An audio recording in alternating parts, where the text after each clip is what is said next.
Praise the Lord. May 23వ తేదీ 2024.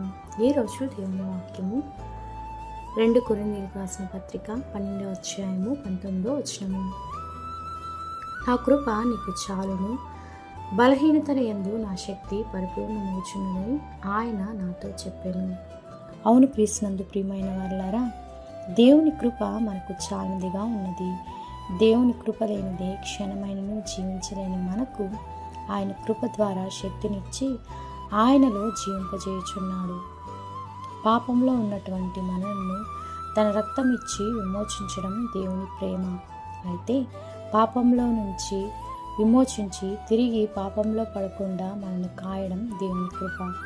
అందుకే బలహీనతలో దేవుడు వాగ్దానం ఇస్తున్నాడు, నా కృప నీకు చాలును. ఈ వాగ్దానం మనందరి జీవితంలో నెరవేరునుగాక. ఆమె ప్రేయర్ టవర్ మినిస్ట్రీస్లో మీ సహోదరి. God bless you all.